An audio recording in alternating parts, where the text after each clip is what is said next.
네, 정신의 뉴스 브런치 저희가 시간대로 옮겼습니다. 11시대로 옮겼고요. 이제 어김없이 매일 저희 또 일요일에도 11시에 여러분과 뉴스 브런치 부설 심리연구소로 또 만나 뵐 수 있게 됐습니다.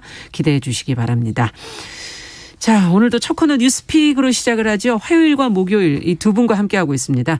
신보라 국민의힘 전 의원 안녕하십니까? 안녕하세요. 정은혜 더불어민주당 전 의원 안녕하십니까? 안녕하세요. 앞서 말씀드린 것처럼 지금 여야가 당초 어제 이제 본회의 열어서 언론중재법 개정안을 처리하기로 했었는데 결론이 지금 나지 않았고 오늘로 이제 본회의를 연기를 했어요. 어떤 상황이고 본회의는 더 연기가 됐죠. 지금 오늘에서 어떻게 될지 모르죠. 네, 어떤 상황인지 또 의견 접근 오늘 이제 회의가 있는데 어떻게 될지 좀 정리를 해보면서 저희가 어떤 문제로 서로 갈등을 빚고 있는지 어떻게 해결할 수 있는지 같이 고민 한번 해보겠습니다. 신보라 의원께서 이걸 좀 정리해 주시겠어요? 네. 어제 여야가 언론중재 및 피해구제에 관한 법률 일명 언론중재법 개정안의 국회 본회의 상정을 놓고 네. 합의를 시도를 했지만 결론을 내지는 못했습니다. 이날은 여야 원내대표가 지난달 31일 개정안을 상정하기로 합의한 날입니다. 예.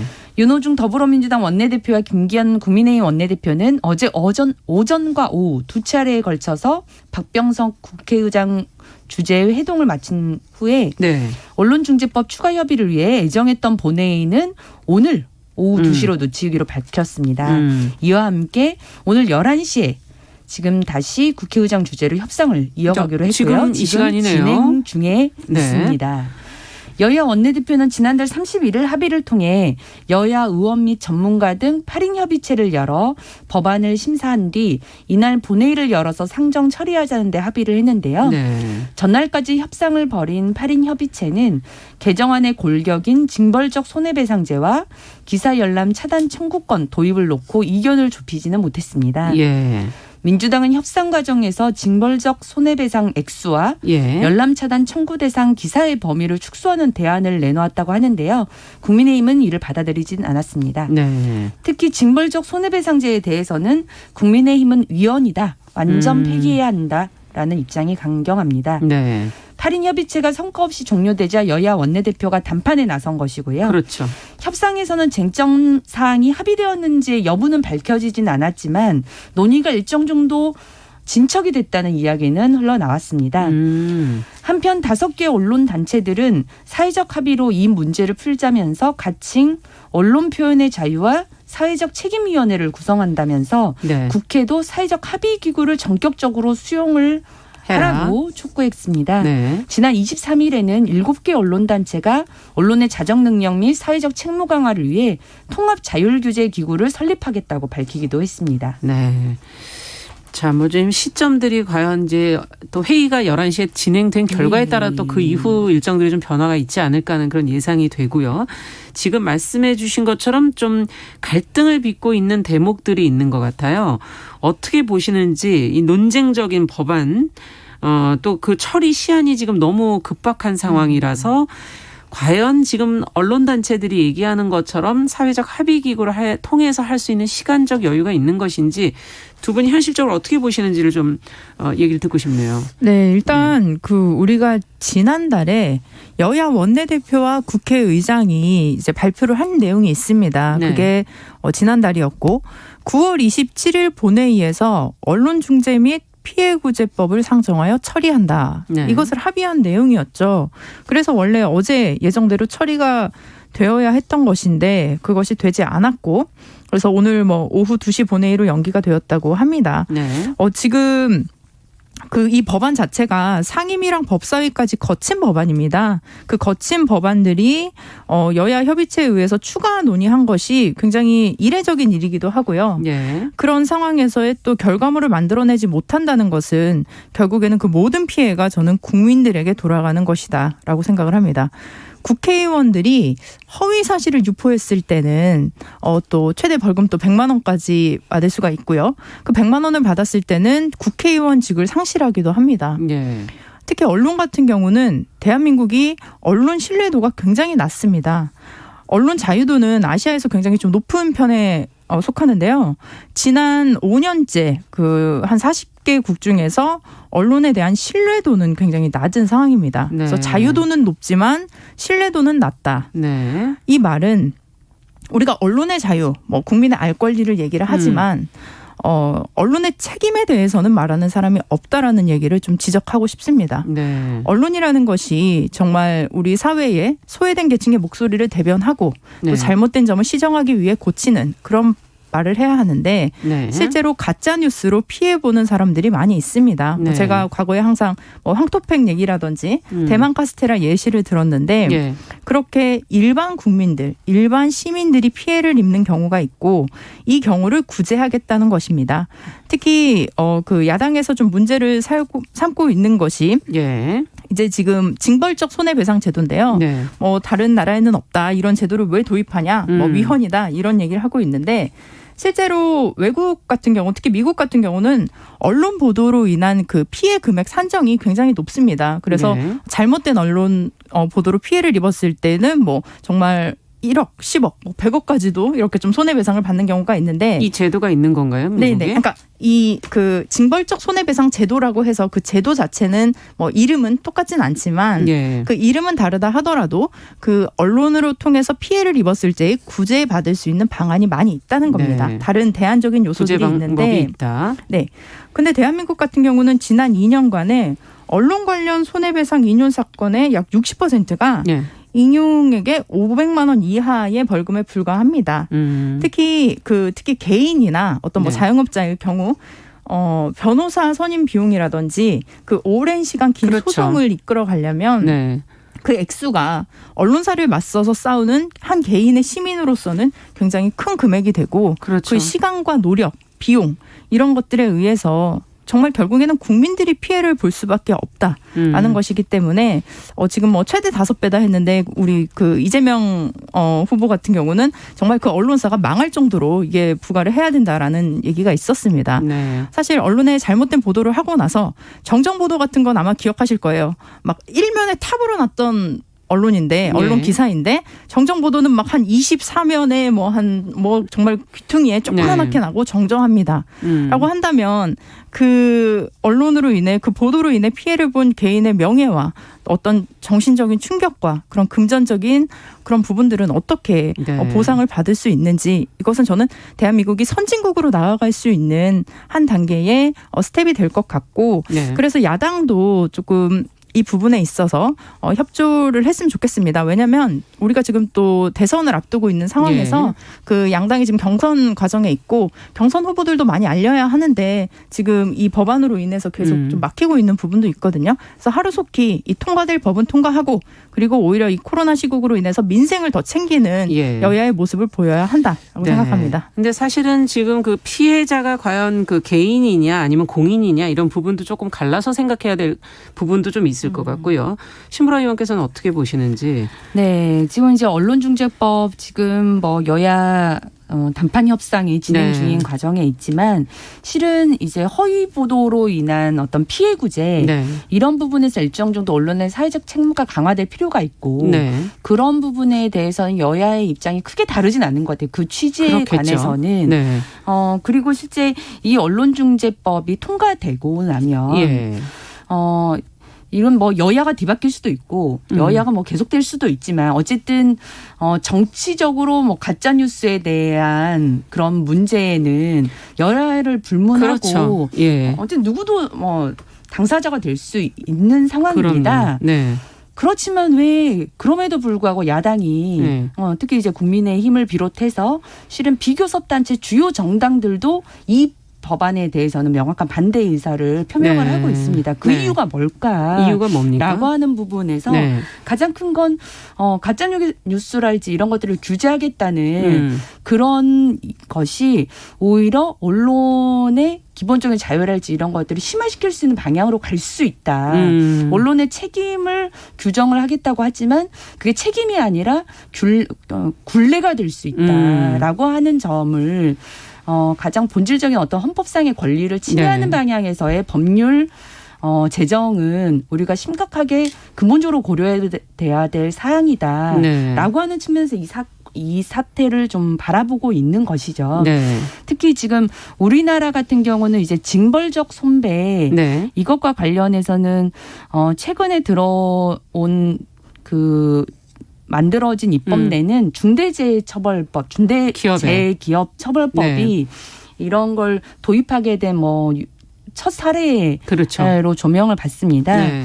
근데 이제 아시겠지만 이제 워낙 산재 사고로 인한 사망 네. 사건들이 많다 보니 이 부분에 대한 어떤 기업 과실 부분들을 좀 굉장히 크게 책임을 물어야 된다라고 하는 부분에서 도입이 됐는데 실은 지금 현행법에 있어서도 언론중재위원회가 네. 그러한 어떤 기능을 하고 있고 그 언론중재위원회가 실은 다른 나라에는 별로 없는 기능이기도 합니다. 네. 언론중재위원회. 물론 네. 이제 반론 보도랄지 이런 부분에서 언론이 소극적인 대처를 하는 부분은 분명히 질타 받아야 그렇죠. 되고 그래서 반론 보도랄지 이런 부분에 대해서는 여러 지금 그 언론중재법 개정안에도 네. 그런 내용들은 이제 담겨서 개정할 수 있을 것 같습니다.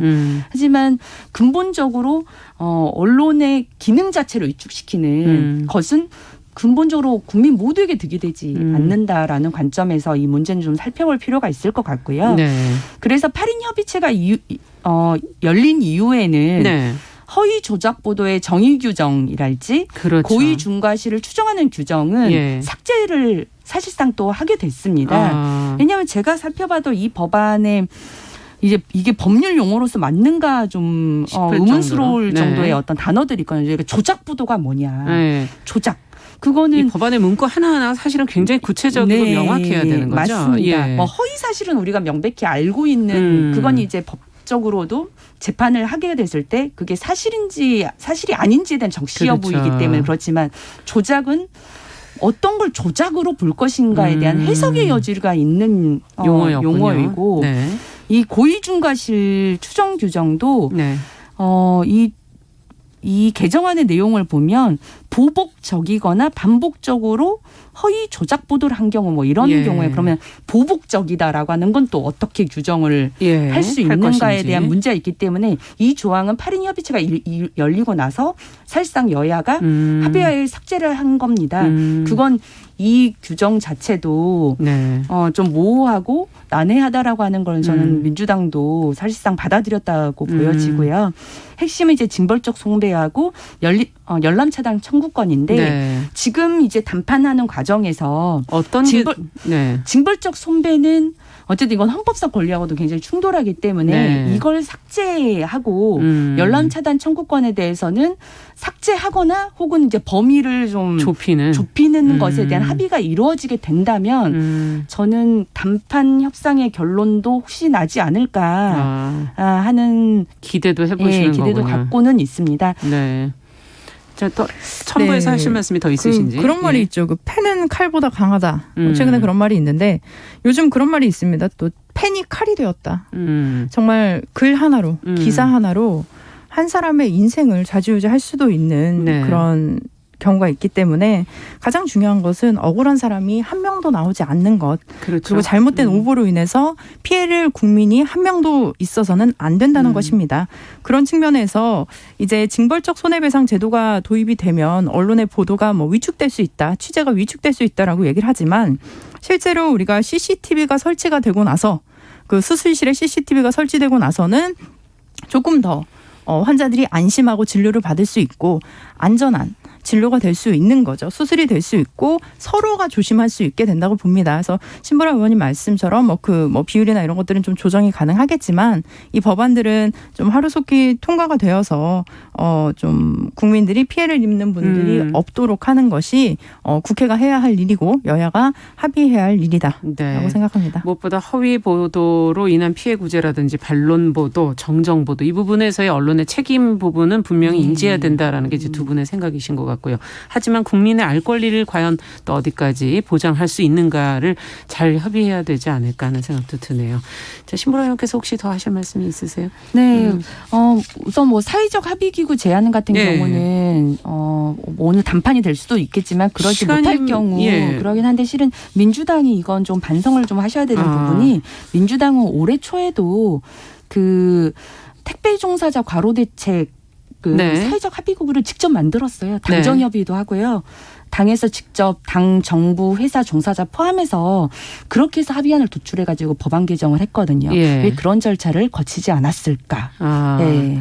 어쨌든 사회적 합의기구를 통해서 그거는 아마 상임위나 법사위 단계에서 했어야 되는 거 아닌가 하는 생각도 들고요. 네, 그러니까 네. 실은 초반부터 이런 논의를 함께 했었으면 지금과 같은 갈등은 좀 더 적지 않았을까 싶고, 이해관계자나 그런 사회 국민들의 여론들을 종합적으로 그렇죠. 좀 조정할 가능성이 훨씬 더 있지 않았을까 싶습니다. 네. 자, 저희가 또 추후에 어떻게 되는지도 계속 지켜보면서 관련 보도도 이어드리도록 하겠습니다. 자, 두 번째 뉴스로 좀 가보죠. 이제 이주 여성들이 임금 차별 문제를 제기하면서 어제 거리로 나왔다고 하는데, 기자회견에서 나온 목소리는 과연 무엇인지, 관련 단체들은 또 어떻게 이야기를 하고 있는지를 저희도 같이 주목해서 좀 들어보고 싶어요. 정은혜 의원께서 좀 정리해 주시죠. 네, 여성가족부 산하기관인 다문화가족지원센터에서 일하는 이주 여성들이 네. 27일 이러한 차별에 대응해 임금 차별은 인종차별이다 이렇게 얘기를 하면서 문재인 대통령과 정영애 여가부 장관을 상대로 국가인권위원회에 진정을 제기했습니다. 네. 또 청와대와 여가부에 임금차별 철폐를 촉구하는 항의서도 전달하기로 했습니다. 특히 공공기관에서 상담과 통번역 업무를 맡은 이주 여성들이 경력이 쌓이더라도 그 경력이 인정되지 않고, 그리고 연차가 10년 이상이라도 승진은 언감생신이고요. 그다음에 예. 받는 돈도 거의 최저임금 수준이라고 합니다.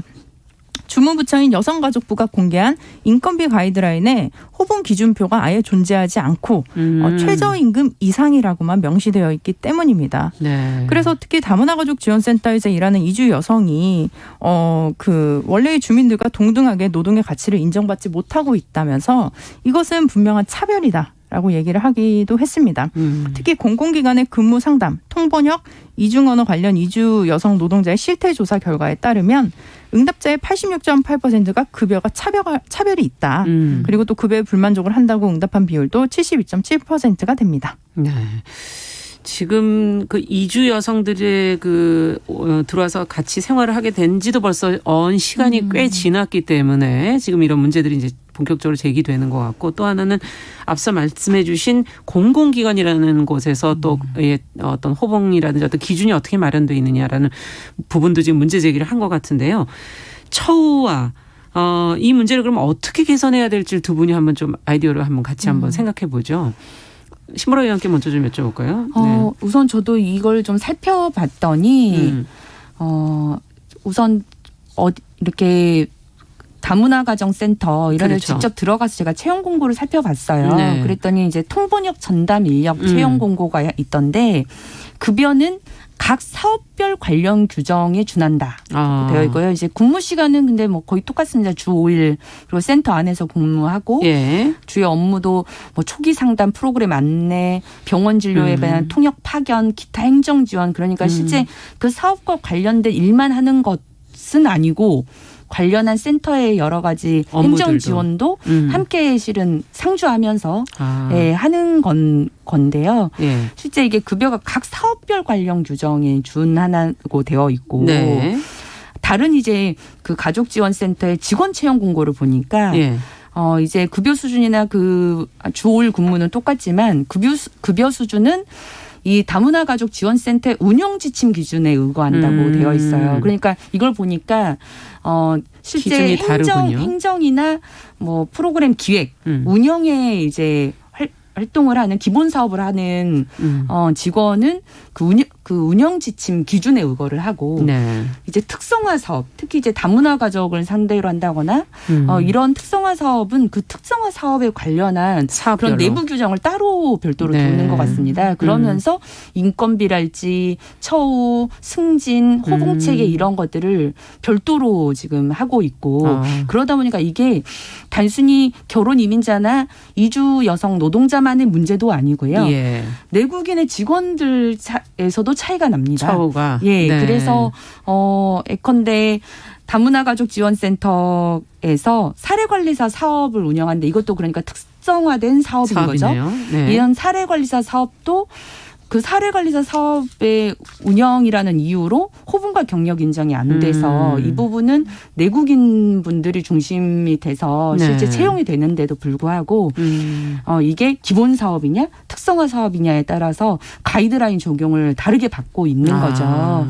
그래서 저도 이제 여가부 이제 감사 많이 들어가 보면 예. 늘 이 공공기관 특히 이제 그동안에는 실은 이런 센터들이 민간 영역에 있었던 그렇죠. 부분인데 이게 공공기관들을 많이 이제 확대해 가면서 직영 혹은 위탁으로 많이 운영을 하지 않습니까? 네. 이러면서 임금이랄지 이제 호봉 규정을 공공기관에 실질적으로 정말 준하는 공무원에 준하는 일을 영역으로 했어도 확보하지 못했고 네. 또 그걸 이제 기본 사업과 특성화 사업으로 또 구분하면서 좀 처우의 차이를 본질적으로 나오게 만들지 않았나라고 보고 그래서 이제 감사 때마다도 인건비 문제가 지속적으로 제기가 그렇겠네요. 되는데 네.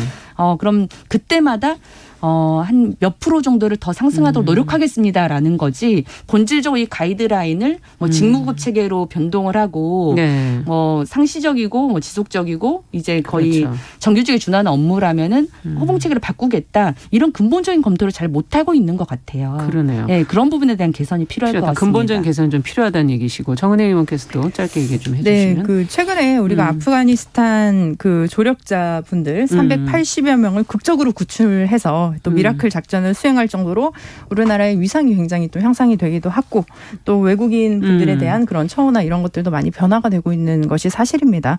그럼에도 불구하고 공공기관에서 이주 노동자분들 또 이주하신 분들을 값싼 노동력으로 저는 좀 사용하고 있는 것이 아닌가라는 생각이 드는데요.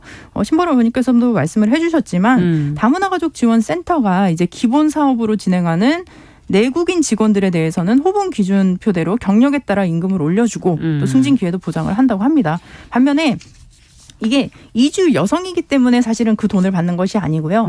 이주 여성들이 맡고 있는 업무가 그렇죠.